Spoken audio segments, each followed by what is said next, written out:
அருட்பெருஞ்சோதி அருட்பெருஞ்சோதி தனிப்பெரும் கருணை அருட்பெருஞ்சோதி. வாழ்க வளமுடன், வாழ்க வையகம், நீண்டாயில் நிறைச்செல்வம், உடல் நலம், தொழில் வளம், உயர் பதவி, உயர் புகழ் பெற்று ஓங்கி வாழ்க வளமுடன். அரகரா மகாதேவா சம்போ சங்கராம், அரகர மகாதேவா சம்போ சங்கராம். ஆலம் உண்ட நிலமேனி பாலனி, ஆலம் உண்ட நிலமேனி பாலனி. பிட்டுக்கு மண் சுமந்தாய் பெரம்படிப்பட்டவாம், பிட்டுக்கு மண் சுமந்தாய் பெரம்படிப்பட்டவாம்.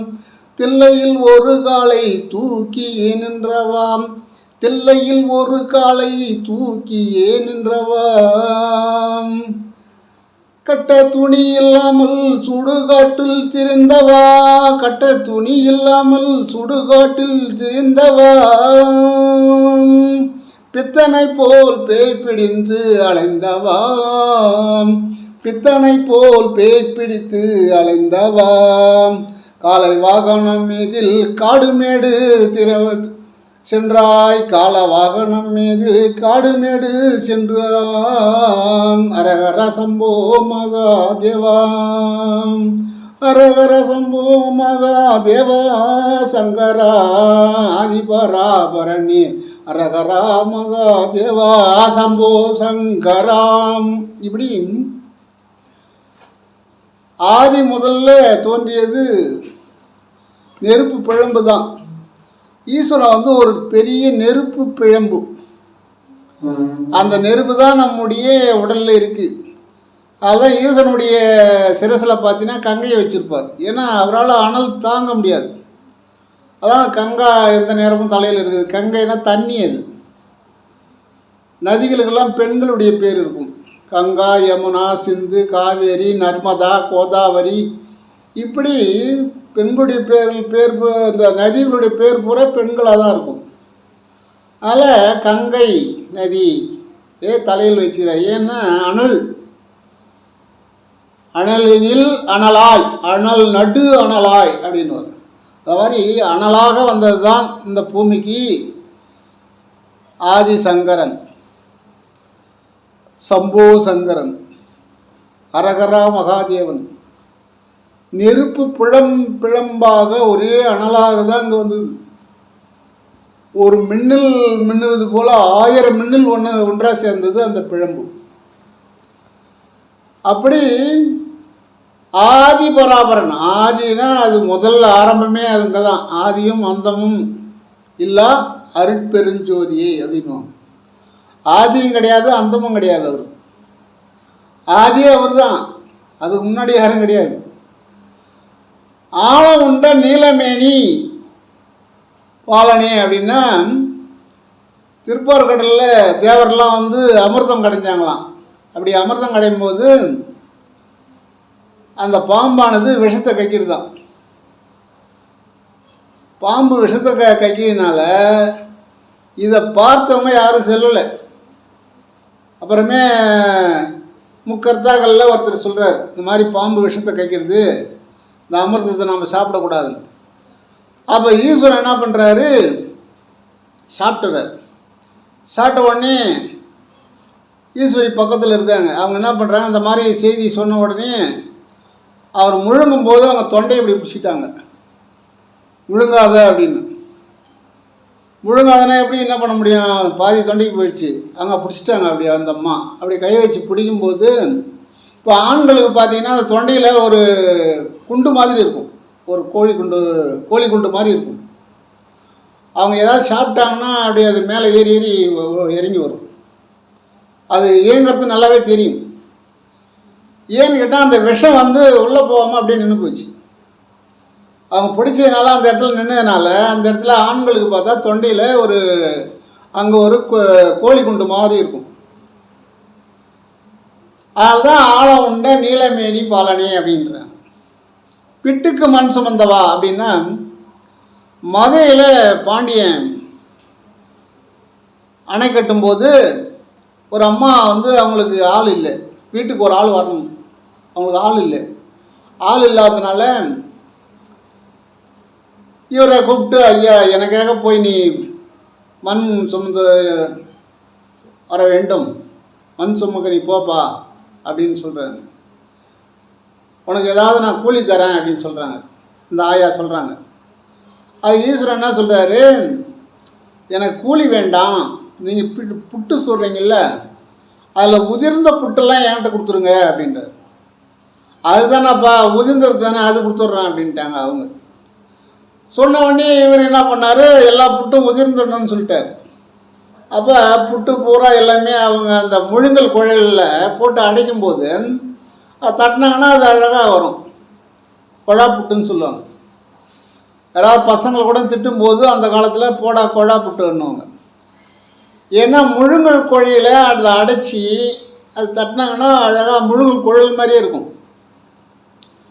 அந்த அம்மா அது போல் அடைச்சி தட்டி பார்க்குறது, தட்டினா வெறும் புட்டாக தான் வந்து கொடுக்கும். அந்த முழுங்கல் குழை மாதிரி வெளில அது கொழா புட்டுன்னா உங்களுக்கு எல்லாம் தெரியும். அந்த புட்டு பார்த்தாங்க அந்த அம்மா, சரி இது என்னன்னு தெரியலன்னு சொல்லிட்டு பூராவே பளபளன்னு ஆகிப்போச்சு. அவங்க என்ன பண்ணாங்க, சரி நம்ம சொன்ன பிரகாரம் கொடுத்துடணுன்னு அவர்கிட்ட கொடுத்துட்டாங்க. கொடுத்த உடனே அவர் நல்லா திருச்சி சாப்பிட்டார். இது நல்லா சாப்பிட்டுட்டே இருந்தார் பாரு. எல்லாம் போயிட்டாங்க. போயிட்டு எல்லாம் வேலை செய்கிறாங்க. எல்லாம் மண் வாரி கொட்டிகிட்டு இருக்காங்க. இவர் சாப்பிட்டு 6ஆம் முறை போனார். போயிட்டு அப்படி ஒரு தட்டு வாரி கொட்டுறது, இப்படி வர்றது, அப்படி உட்காருறது, ஒரு தட்டு வாரி கொட்டுறது, இப்படி வர்றது, இப்படி உட்காருறது, இப்படியே இருந்தார். இதை பாண்டிய மன்னன் பார்த்தான். என்ன இவன் ஒரு வந்தவங்க இப்படி வேலை செய்கிறாங்க, வரான் ஒரு தட்டு வாரி கொட்டுறான், போகிறான் வரான், என்ன இவன் இந்த மாதிரி ஆள் எங்கேருந்து வந்தான் இவன் அப்படின்னு கேட்குறாரு. இந்த மாதிரி அந்த ஆயா பிட்டு சொல்கிறாங்களே அவங்களுக்காக அவர் வந்துக்கிறாரு அப்படின்னு. அப்படியா, சரின்னு சொல்லிட்டு அவன் இருக்கிறான். இருக்கும்போது இவர் என்ன பண்ணார், போய் கவுந்தடிச்சு பார்த்துட்டார். ஏன்னா புட்டு சாப்பிட்ட மயக்கம். பார்த்த உடனே அவன் பாண்டி என்ன பண்ணால் கையில் பிரம்பு வச்சுருந்தார். அரசன் வந்தார், முதுகில் ஓங்கி அடித்தார். அடித்த உடனே அப்பான்னார், இது உலக மக்கள் அனைவருக்கும் வேணும் அப்படின்னார். அந்த பாண்டியனுக்கும் வந்து போச்சு. முதுகில் பார்த்தா நடுவில் ஒரு கோடு இருக்குது, அது வந்து பாண்டியன் அடிச்சுது அப்படின்னு சொல்லுவாங்க. முன்னோர்கள்லாம் அப்படி தான் எழுதியிருக்காங்க. நம்ம நடுமயத்தில் ஒரு முதுகு தண்டு இருக்குல்ல, அந்த இடம் ஏற்கனவே அப்படியே சமமாக இருந்துதான், அந்த பதிவு இல்லாமல் இருந்துதான். அதுக்கு முன்னாடி பாண்டியனுக்கு மண் சுமக்க போது, ஈசனே போய் மண் சுமக்கும் போது தான் அந்த அடி விழுந்ததுனால அந்த முதுகு தண்டு தெரிஞ்சுது. ஆனால் முதுகு தண்டு இருந்தது, ஆனால் அது தெரியாமல் சமமாக இருந்தது, அப்படியே மொழி விட்ட மாதிரி.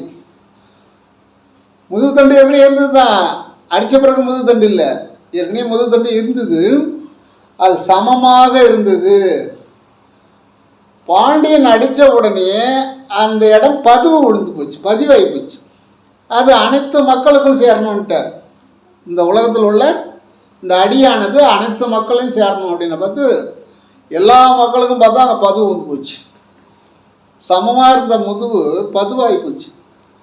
அப்படி பதிவானதுனால பாண்டிய மன்னன் பார்த்தான், என்னடா இது, இவனை போய் அடித்தவொடனே நம்ம முதுகுலையும் ஒரு பதிவு உண்டாகி போச்சு அப்படின்னு சொல்லி, அதன் பிறகு தான் வந்தது நீ யார் அப்படின்னு கேட்கும்போது அப்போ சிரிக்கிறார். நான் தான் வந்தேன் உன்னை சோதனை பண்ணுறதுக்கு அப்படின்னு. நீ கரெக்டாக வேலை வாங்குற, பரவாயில்ல, நீதி தவறாத மன்னன், ஆனால் ஏழை எளியவங்களுக்கு விட்டு கொடுக்கணும். அந்த அம்மாவுக்கு குழந்தையே இல்லை, அவங்ககிட்ட போய் ஒரு ஆள் வரணும்னு சொல்லியா, அது என்ன நீதி அப்படின்னு கேட்டாங்க. ஈஸ்வரனே வந்து அரசனை கேட்டதாக முன்னோர்கள் சொல்கிறாங்க. ஏன்னா அந்த காலத்தில் ஈஸ்வரன் கோயிலை நிறைய அமைச்சவங்கள்லாம் அரசன் தான். எல்லா கோயிலையும் அரசர்கள் தான் அமைச்சாங்க. அவங்க சிவபக்த உள்ளவங்க தான் அரசர்கள் பூரா. நாம் ஒரு வெற்றி பெற வேண்டும் சொன்னால் 3 நாள் கடுமையான தவம் இருந்தால் வெற்றி பெறலாம். காய்கனியை சாப்பிட்ணும், திரவ உணவு சாப்பிடணும். திட உணவு சாப்பிடாம 3 நாள் கடுமையாக தவம் இருந்தால் எப்பேற்பட்ட இன்னல்களிலிருந்தும் நாம் தப்பித்து வரலாம், இன்னல்களிலிருந்து மீண்டு வரலாம் அப்படின்னு சொல்லி நம்ம சித்தர்கள் சொல்கிறாங்க. அதுதான் பிட்டுக்கு மண் சுமந்து பிறம்படிப்பட்டவா, கட்ட துணி இல்லாமல் சுடுகாட்டில் பிறண்டவா. பிரம்மகவால கையில் பற்றிய போது பிரம்மாவுடைய தலை, அப்போ அவருக்கு பைத்தியம் பிடிச்சி இது இதெல்லாம் சுடுகாட்டெல்லாம் உருண்டு கிடக்கிறாரு. சுடுகாட்டெல்லாம் உருண்டு எலும்பெல்லாம் கடிச்சு சாம்பலை சாப்பிட்றாரு, என்னென்னமோ சாப்பிட்டு பார்க்குறாரு, பசி அடங்கலை. ஏன்னா இதுக்கு கைக்கு வர்றது வாய்க்கு போகல, அது சாப்பிட்டு எடுத்து. பிரம்மாவுடைய தலை கையிலே பற்றி கொண்டது. அப்போ பித்தனை போய் பேய் பிடித்து அலைந்தவா, பித்தனை போல பசி பசி பசின்னு துடித்தார், அலைந்தார். அதான் பித்தனை போல் பேய் பிடித்து அலைந்தவா, தில்லையில் ஒரு காலை தூக்கியே நின்றவா.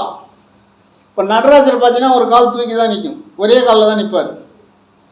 தில்லைன்னா சிதம்பரம், சிதம்பரத்தில் தில்லை காளி இருக்குல்ல, அப்போ சிதம்பரத்தில் அவங்க ஈஸ்வரனும் ஈஸ்வரியும் தாண்டவம் ஆடுறாங்க, நடினம் ஆடுறாங்க. நீயா நானா பார்க்கலாம் போட்டி அப்படின்னு. அப்படி ஆடும்போது இவர் இவ்வளோ ஆடி பார்க்குறாரு, அந்த அம்மா ஈக்குவலாக ஆடுறாங்க, சரியாக ஆடிக்கிட்டு இருக்காங்க.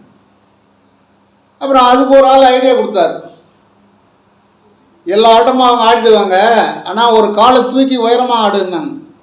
இவர் ஐடியா கொடுத்தாரு, கீழே இருந்து ஐடியா கொடுத்த பிறகு இவர் ஒரு காலை உயர தூக்கினார். வேறு அந்த அம்மா கோவம் வந்துடுச்சு. கடைசியில் என்னை தோற்று போகிற அளவுக்கு நீ ஆடிட்டியே அப்படின்னு சொல்லி உடனே அகோரமான ஒரு கோபம் காளியாக அவரையே அவங்க கொல்றதுக்கு வராங்க.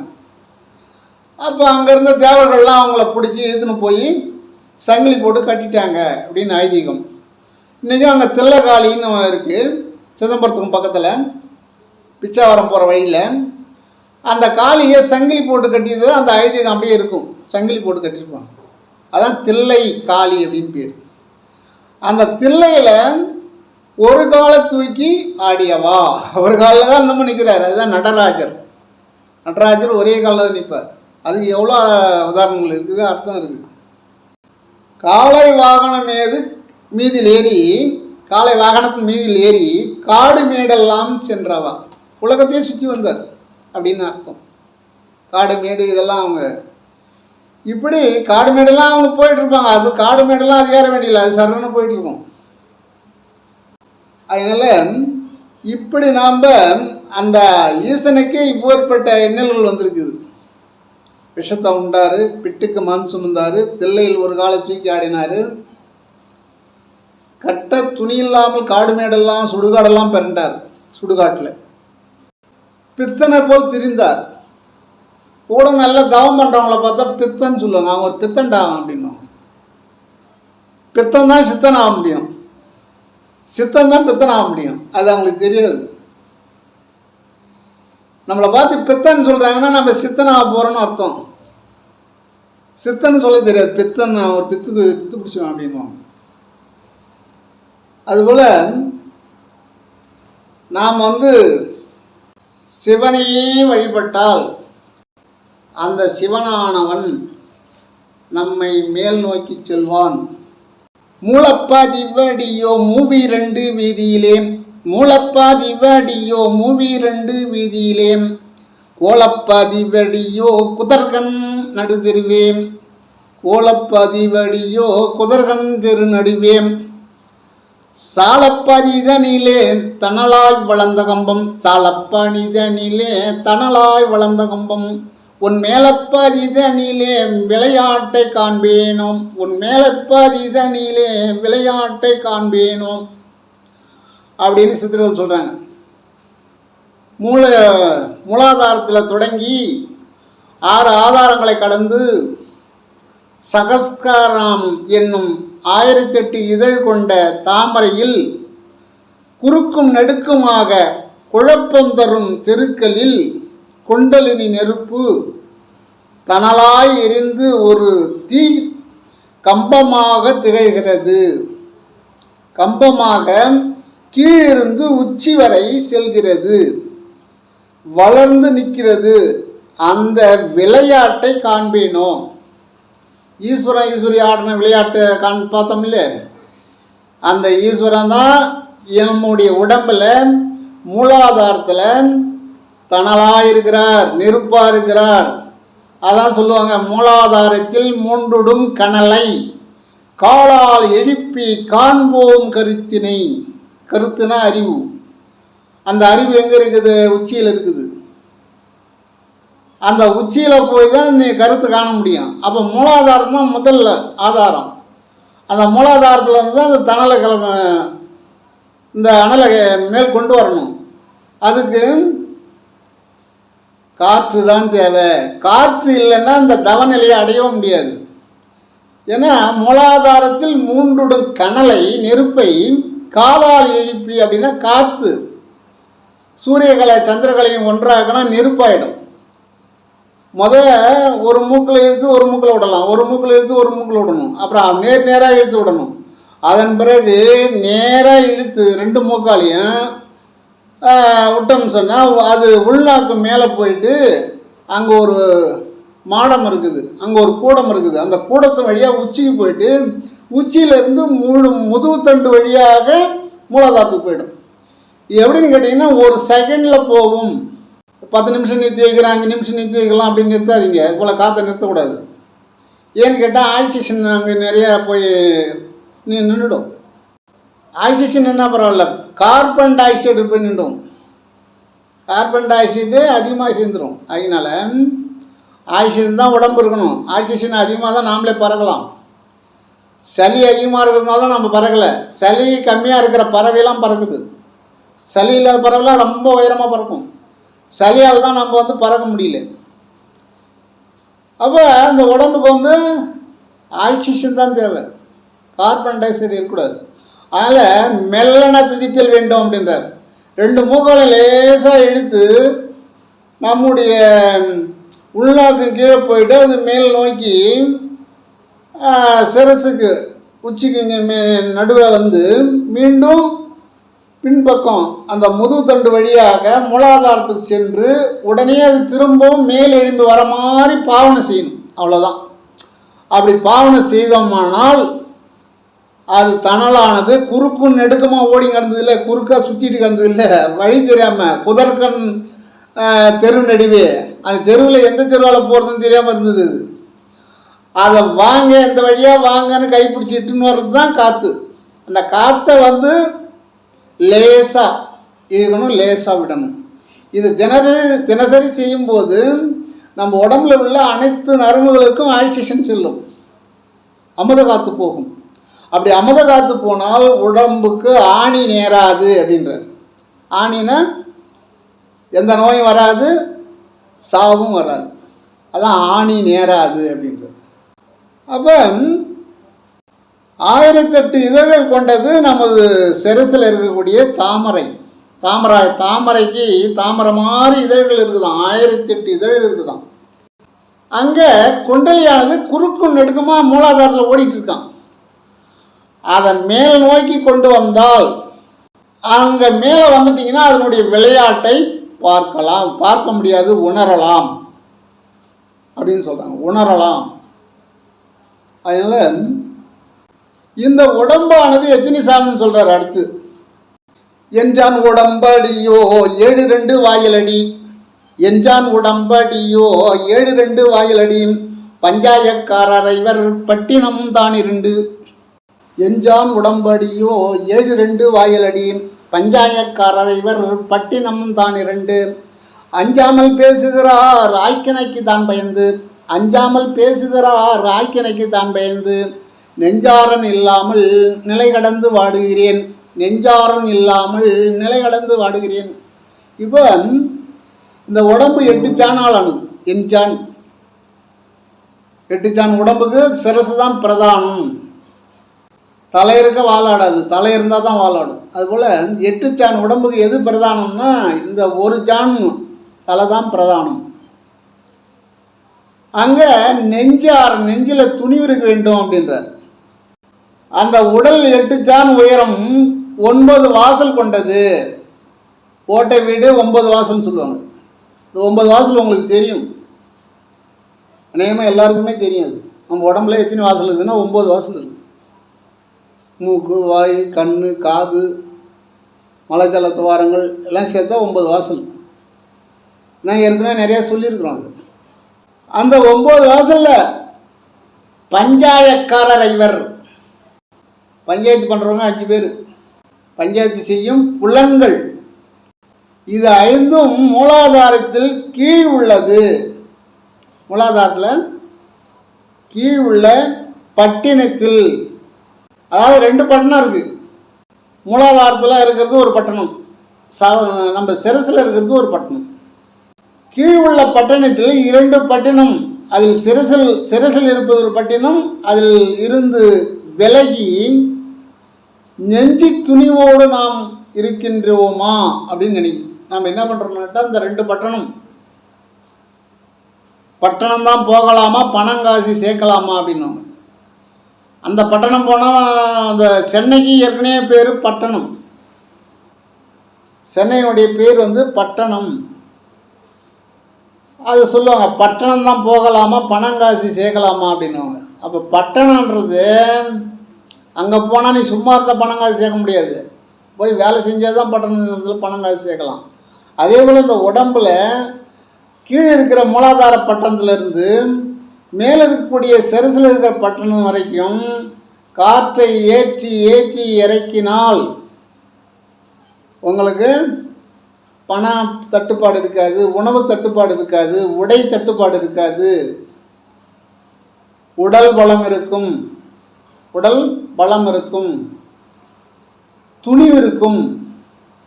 நெஞ்சு ஆரம் இல்லைன்றாரு, துணிவு இல்லைன்னு சொல்கிறார். நெஞ்சாரம் இருக்கும், நெஞ்சில் துணிவு இருக்கும். திகரலட்சுமி விடாமல் யார் இருக்காங்களோ எல்லாத்தையும் செஞ்சுட்டு வந்துடுவாங்க. கோடீஸ்வரனாக இருந்து கோமனாண்டி ஆகிடுவாங்க, கோடீஸ்வரனாக வாழ்ந்து கோமனாண்டி ஆகிடுவாங்க. ஆனால் அந்த தைரியத்தை மட்டும் விட மாட்டாங்க, தைரியத்தோடு இருப்பாங்க. இரு பார்க்கலாம், இதை முடிச்சே சேரணும் அப்படின்னு. அதுபோல் தைரியலட்சுமி ஆறு விடாமல் வச்சிருக்கிறாங்களோ அவங்க மீண்டும் அந்த நிலையை அடையலாம் அப்படின்னு சொல்கிறார். அப்போ கீழ்ப்பட்டணத்திலிருந்து மேல் பட்டணம் விட்டால் துணிவு வந்துவிடும். துணிவு வந்தால் உனக்கு தேவையான அனைத்தும் கிடைக்கும் அப்படின்னு சொல்கிறார். முத்து முகமடியோ முச்சந்தி வீதியிலே 10ஆம் இதழ் பரப்பி பஞ்சனையின் மேலிருந்து, 10ஆம் இதழ் பரப்பி பஞ்சனையின் மேலிருந்து அத்தை அடக்கி நிலை யாருமில்லா வேலையிலே குத்து விளக்கேற்றி கோலமிட்டு பாரேனோ அப்படின்ற. வெண்மை நிறங்கொண்ட வாசல் முச்சந்தி வீதி, சுவாதிஷ்டனம் மூலாதாரம், அதுக்கு அடுத்து சுவாதிஷ்டனம் என்ற சக்கரம், 2வது சக்கரம், 2வது ஆதாரம் சொல்லுவாங்க.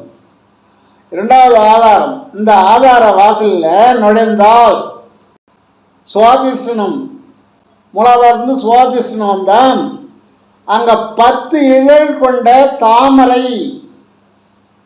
தாமரை வழியாக மணிபூரகத்தை அடையலாம். அந்த சுவாதிஷ்டில் இருந்து வந்தால் அது என்ன செய்யுமா, உடனே மணிபூரகத்துக்கு அனுப்பிடுமா.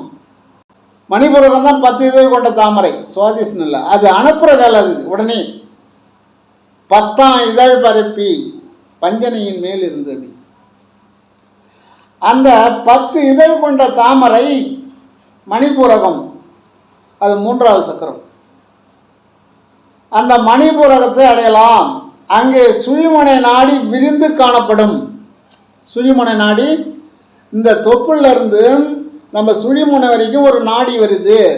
அந்த நாடியில் இங்கே நமது பெருமொழிக்கும் சிறுமொழிக்கும் ஒரு கொடி இருக்குது, ஒரு சவ்வு அசையுது.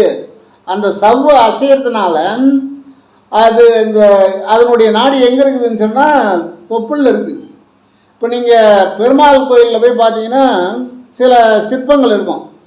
அதில் தொப்புள்ளிருந்து, மகாவிஷ்ணுடைய தொப்புள்ளிருந்து ஒரு தாமரை கொடி மாதிரி ஓடிட்டு அங்கே பூ இருக்கும், தாமரை பூ மாதிரி. அதில் பார்த்தா ஒருத்தர் உட்காந்துருப்பார், பிரம்மான்னு சொல்லுவாங்க. அதில் ஒரு ஜீவன் இருப்பார். அப்போ மூலாதாரம் தான் மேலே செல்லக்கூடிய நாடி. நம்முடைய தொப்புளிலிருந்து தான் ஒரு நாடியானது சிரசுக்கு செல்கிறது. அதிலே ஒரு சவ்வானது மேலும் கீழுமாக ஆடிக்கொண்டிருக்குது, அசையுது. நடராஜான்னு சொல்லுவாங்க. அது நடினம் ஆடின்னு இருக்குது. அந்த நடினம் நின்றால் நாம் இல்லை, நம்ம விட்டு ஆண்டா விளையிட்டான்னு அர்த்தம். அதனால் அந்த நடராஜனை இந்த மூலாதார சக்கரமானது சுவாதிஷ்டம் சக்கரமும் சேர்ந்து மணிப்புரகத்தில் வந்து இங்கே சுழிமனைக்கு செல்லும். அங்கே சுழிமனை நாடி விரிந்து காணப்படும்ன்றார். அப்போ தான் வந்து உனக்கு விரிவடையும்னு சொல்கிறார். அப்போ பஞ்சனை என்றால் பஞ்சு அணை அப்படின்னு பேர். பஞ்சனையில் படுத்துக்கிறேன் அப்படின்னு சொல்லுவாங்க கிராமத்தில். பஞ்சனைனா இலவம் பஞ்சால் செஞ்சப்பட்ட படுக்க பெட்டு, அது பஞ்சு அணை. இலவம் பஞ்சில் துயில் அப்படின்னு சொல்லுவாங்க அவையார். இலவம் பஞ்சில் படுத்தா உடம்புக்கு நல்லது அப்படின்னு சொல்லுவாங்க. ஏன்னா மிதமான சூடு இருக்கும், சூடு ஏறாது குறையாது, கரெக்டாக இருக்கும். அதான் இலவம் பஞ்சில் துயில் அப்படின்னு. இலவம் பஞ்சில் படுக்கணும். அது எல்லாராலும் படுக்க முடியாது. சித்தர்கள் சொல்கிறது என்னன்னு கேட்டால், தரையில் ஒரு துணி விரித்து அதன் மேலே படுக்க வேண்டும். அங்கே பஞ்சனை இருக்கக்கூடாது, அங்கே சொகுசு எதுவுமே இருக்கக்கூடாது, அங்கே தலையணை இருக்கக்கூடாது, பஞ்சனையும் இருக்கக்கூடாது. கைதான் தலையணையாக இருக்க வேண்டும். அது இடது கை பக்கமாகவே படுக்க வேண்டும். ஒரு அரை மணி நேரம் கழித்து அதன் பிறகு எப்படி வேணாலும் படுத்துக்கலாம். ஏன்னா நோய் இல்லாமல் வாழணும்னு சொன்னால் இடது கை பக்கம்தான் படுக்கணும். அதே போல் எழுந்திருக்கும் போது அது ஞாபகம் கரெக்டாக வச்சுருந்து இடது கை பக்கம் பிறண்டு அங்கே கொஞ்சம் நேரம் இப்படி படுக்கும்போது இப்படி படுத்துருந்தோமோ அதே போல் எழுந்திருக்கும் போது இடது கை பக்கமாக கொஞ்சம் நேரம் படுத்திருந்து அதன் பிறகு அந்த கை பக்கமாகவே எழுந்து உட்கார வேண்டும். இடது கை ஊனி தான் எழுந்து உட்காரும். இதை விடாமல் கடைபிடித்தால் காயகல்ப பயிற்சி நீங்கள் செய்கிறீர்கள். அதுவே காயகல்ப பயிற்சி. எல்லா பயிற்சியை விட இதை செய்து வந்தாலே நீங்கள் 3/4 பங்கு காயகல்ப பயிற்சி செய்கிறீங்க. இந்த காயமானது கல்பமாக மாறும். இந்த காயம் பொய்ன்னு சில பேர் சொல்கிறாங்க சித்தர்கள். சில சித்தர்கள் மெய்யின்றாங்க. இதில் சித்தர்கள்லே வந்து முரட்டுத்தனமாக பேசக்கூடியவங்க, இடக்கமுடக்காக பேசக்கூடியவங்களாம் இருக்காங்க. அதுதான் அனைத்து சித்தர்களுக்கும் வணக்கம், அனைத்து கிரகங்களுக்கும் வணக்கம். 9 கிரகம் சொல்லுவாங்க, கோடான கோடி கிரகம் இருக்குது. அனைத்து கிரகங்களுக்கும் வணக்கம், அனைத்து சித்தர்களுக்கும் வணக்கம், அனைத்து ஞானிகளுக்கும் வணக்கம், அனைத்து ரிஷிகளுக்கும் வணக்கம். ரிஷிகள்லாம் திருமணம் செஞ்சுக்கிட்டு தான் இருக்கிறாங்க. ரிஷிகளுடைய கணக்கு எடுத்து பார்த்தீங்கன்னா நிறைய திருமணம் செஞ்சுருக்காங்க. அவங்க என்ன சொல்கிறாங்க, இல்லறத்தில் இருந்து துறவரம் போகிறவனே சுத்த ஞானின்றாங்க ரிஷிகள். கோடான கோடி சித்தர்கள்லாம் அப்படி தான் சொல்கிறாங்க. அது இல்லறம் தேவையில்லைன்னு போகிறவங்க அது வேறு, அதை விட்டுணும். அதுதான் நாம் ஒரு கடை தெருவை போகும்போது ஒரு 10 கடையை பார்க்குறோம். எந்த கடையில் பொருள் நல்லா இருக்குது அப்படின்னு பார்க்குறோம். இப்போ கடை வீதிக்கு நீங்கள் போங்க, அங்கே ஒரு 100 கடை 200 கடை இருக்கும். ஆனால் 2-3 கடையில் மட்டும் கூட்டம் அதிகமாக இருக்கும். ஏன்னு கேட்டால் அந்த கடையில் தரமான பொருள் இருக்குது, தரமான விலையில் கொடுக்குறாங்க அப்படின்னு ஜனங்களுக்கு ஒரு நம்பிக்கை வச்சுட்டாங்கன்னா அங்கே தான் இருப்பாங்க. அவங்க அதன் பிறகு தரமாக கொடுக்குறாங்களா கொடுக்கலையா அது வேறு. ஆனால் 50 கடை இருந்தாலும் ஒரு 1, 2, 3 கடை தான் அங்கே அதிகமாக விற்கும். ஏன்னா தரம்ன்ற பேர் அவங்க வாங்கிட்டாங்க, தரமான கடை, சரியான விலை அப்படின்னு. அதுபோல் சித்தர்களிலே தரமானவர்கள் இருக்கிறார்கள். நாம் கடை வீதியிலே பொருள் வாங்கும்போது தரம் பார்த்து வாங்குகிறோம். நம்முடைய பிள்ளைகளை படிக்க வைப்பதற்கு தரமான பள்ளிக்கூடத்தை தேடுகிறோம். நம்முடைய உடல் நோயை தீர்ப்பதற்கு தரமான வைத்தியரை தேடுகிறோம். தரமான வைத்தியரை தானே பார்க்குறோம், நல்ல வைத்தியரா அப்படின்னு பார்க்குறோம்ல. அதுபோல தான் ஆன்மீகமும். இதில் ரெண்டுமே நீங்கள் எப்படி மனித வாழ்க்கையில் இன்பமும் துன்பமும் இருக்குதோ, கரடு முரடு இருக்குதோ, அதே போல் சித்தர்களையும் கரடு முரடானவர்கள்லாம் இருக்கிறார்கள். நம்மை மேலே செல்லாமல் தடுக்கக்கூடிய சித்தர்களும் இருக்கிறார்கள். அதனால் தான் அனைத்து சித்தர்களுக்கும் அனைத்து ஞானிகளுக்கும் வணக்கம் வணக்கம்னு சொன்னால் அவங்க வெளியிடுவாங்க. ஏன்னா நமக்கு வணக்கம் சொல்லிட்டாங்க. அதனால நம்முடைய உடல்லே இப்படி ஏகப்பட்ட சக்தி நம்ம இடத்துல நிறைஞ்சிருக்கு. இதை முயற்சி செய்து முயற்சியின் முடிவாக இதுபோல் சித்தர்கள் சொல்வதை அறிந்து நாம் முயற்சி செய்தோமானால் கண்டிப்பாக வெற்றி பெறலாம். முயற்சி உடையார் இகழ்ச்சி அடையார். இந்த ஆதாரத்தை தனிமையில் தவத்தால் மௌனத்தால் சாதித்தால் எப்படி சொல்கிறாங்க அவர்? தவத்தால் மௌனத்தால் சாதித்தால் குத்து விளக்கு போல் குண்டலினி விரிந்து தோன்றும் அந்த அழகை உணர வேண்டும் அப்படின்னு சொல்கிறார். குத்து விளக்கு எப்படி எரியும்? 5 விளக்கு எரியும், 5 தீபம். அந்த குத்து விளக்கு மாதிரி எரிஞ்சிக்கிட்டு வருமா அந்த மூலாதாரத்தில் வந்து குண்டலினி மேலே சிரசில் வந்து நிற்குமா. மேல் பட்டத்துக்கு வந்துடும், கீழ்பட்டத்துலேருந்து மேல் பட்டத்துக்கு வந்துடும். அங்கே வந்தால் சம்பா அரிசியடி சாதம் சமைத்திருக்க, சம்பா அரிசியடி சாதம் சமைத்திருக்க உண்பாய் என்று சொல்லி உழக்குழக்கானை வாத்தியன் முத்து போல் அன்னமிட்டு முப்பழமும் சர்க்கரையும், முத்து போல் அன்னமிட்டு முப்பழமும் சர்க்கரையும் தித்திக்கும் தேனமிர்தம் தின்று களைப்பாரேனோ, தித்திக்கும் தேனமிர்தம் தின்று களைப்பாரேனோ அப்படின்ற இந்த தவம் இருந்து 3 ஆதாரங்களை கடந்தால் முப்பழமும் சர்க்கரையும், முப்பழம்னா மாப்பலா வாழை, முப்பழம்,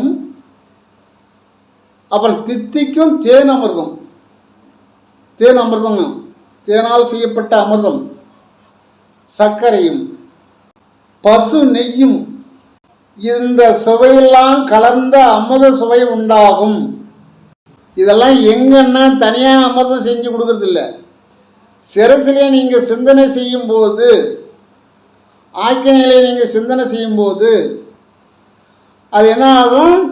இந்த இனிப்பு சுவை நாக்கினுடைய நம்மளுடைய நாக்கிலே இந்த சுவை ஏற்படும். அதனால்தான் இந்த பெரிய நாக்கை வந்து மடித்து உள்ளே வைக்கணும். அப்படி மடித்து உள்ளே வச்சு தவம் பண்ணணும். தவம் பண்ணும்போது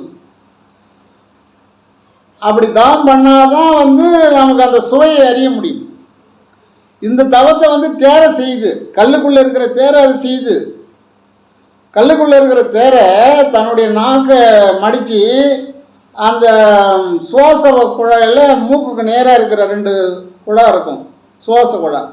அந்த குழல்லே போய் சொருக்கிடும். அப்படி சொருக்கிட்டுருச்சுன்னா அது மாடல அமிர்தம் அது வந்துட்டு இருக்கும். எத்தனை வருஷமானாலும் உயிர் வாழும்.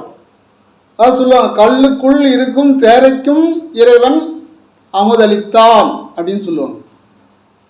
கல்லுக்குள்ளே இருக்கிற தேரைக்கு எப்படிரா அவன் உணவு கொடுத்தான் அப்படின்னு சொல்லுவாங்கன்னா, அது காற்றிலே வரக்கூடிய மலையிலே வந்து அதுக்குன்னு ஒரு சுவாச துவாரம் ஒன்று இருக்கும்.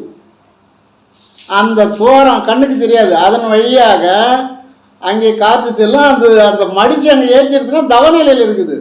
எத்தனை வருஷம் ஆனாலும் உடம்பு மட்டும் இருக்கும், உயிர் இருக்கும், ஆனால் இறக்காது. அதுதான் சொல்கிறாங்க, தித்திக்கும் தேனமிர்தம் தின்று களைப்பாரேனோ அப்படின்றாங்க. இதெல்லாம் கிடைக்கும். இது கிடைத்தா அந்த உடம்பு அழியாது. உடம்பு அழியாமல் இருந்தால் உயிர் வந்து நீடிக்கும். உடம்பு அழிந்தால் உயிருக்கு எப்பவுமே அழிவு கிடையாது. உடம்பு தான் அழியுமே தவிர, இந்த ஊன் அழியுமே தவிர உயிர் அழியாது. இதை அடைந்தால் கல்லுக்குள் தேரை எப்படி தவத்திலிருந்து வெற்றி பெறுகிறதோ அதுபோல் நாம் வெற்றி பெறலாம். தஞ்சாவூர்லேயே பெரிய கோவில் கட்டும்போது நந்தி ஒன்று செய்தார்களாம், பெரிய நந்தி. அதை செய்து கொண்டு வந்து அந்த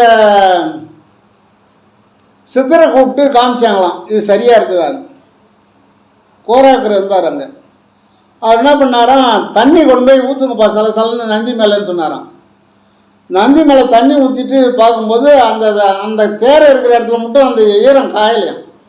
தேரை இருக்கிற இடத்துல ஈரம் இருந்துக்கிட்டே இருக்கான். அப்போ என்ன சொன்னாராம், சிற்பியை கூப்பிட்டு அதை தட்டுப்பாடினாராம். தட்டி பார்த்தா தேரை வந்து வெளியே குதிக்குதான். ஆனால் சிற்பி வந்து உள்ள தேரை இருக்குதுன்னு தெரியல, படிச்சுட்டாங்க. சரின்னு சொல்லிட்டு அதை ஒரு ஓரமாகிட்டு, ஏன்னா விண்ணப்பட்டு போச்சு. அடி தாங்கும் கல் தான் சிலையாகும். கஷ்டப்பட்டு காற்றை மேலே ஏற்றி பெரியவங்க சொல்கிற மாதிரி நடந்தால் தான் இறைநிலையை அடைய முடியும். இந்த மனித தேகத்தில் இருந்து இறைநிலை அடைவது இங்கே பூமியில் மட்டும்தான். எப்பேற்பட்ட தேவனாக இருந்தாலும் யாராக இருந்தாலும் பூமிக்கு வந்து தான் சித்தி பெற முடியும். அதுலேயும் இந்த இந்தியாவில் உள்ள பாரத நாடு தெய்வீகமான நாடு, தெய்வீக நாடு. எல்லாரும் தொழிலில் முன்னேற்றம் அடைஞ்சாங்க. நம்ம பாரத நாடு ஆன்மீகத்தில் முன்னேற்றம் அடைஞ்சது. நம்ம உலகத்திலேயே பாரத நாடு தான் ஆன்மீகத்தில் முன்னேற்றம் அடைஞ்சது, பாரத நாடு தான். ஆனால் எல்லா நாட்டிலையும் பாருங்கள், இது சிந்திக்க மாட்டாங்க. தொழில் தான் முன்னேற்றம் அடைவாங்க. நாம் வந்து அவங்ககிட்ட இருந்து பொருளை வாங்குகிறோம், அவங்க நம்மக்கிட்ட இருந்து ஆன்மீகத்தை வாங்குறாங்க. அதுபோல் ஆன்மீகமாக இருக்கணும், நம்ம உழைப்பு இருக்கணும், குடும்பத்தையும் பார்க்கணும். அதனால் தனிமையில் ஓடக்கூடாது, காடு மேடெல்லாம் போக வேண்டியதில்லை. இதை உட்கார்ந்த இடத்துல செஞ்சாலே மேல்நிலைக்கு வரலாம் என்று சொல்லி தித்திக்கும் தேனமிர்தமும் நாம் உண்ணுவோம், சர்க்கரையும் பாகும் நமக்கு கிடைக்கும், தேகம் அழியாது என்று சொல்லி எனக்கு தெரிந்தவற்றை தங்களுக்கு தெரிவிக்கின்றேன். இதில் உள்ளதை நல்லவை மட்டும் எடுத்துக்கொள்ளுங்கள் என்று சொல்லி இதோடு நிறைவு செய்கிறோம். அருட்பெருஞ்சோதி அருட்பெருஞ்சோதி தனிப்பெரும் கருணை அருட்பெருஞ்சோதி. வாழ்க வளமுடன், வாழ்க வையகம், நீண்டாயில் நிறைச்செல்வம், உடல் நலம், உயர் புகழ், உயர் பதவி ஓங்கி வாழ்க வளமுடன், வாழ்க வையகம்.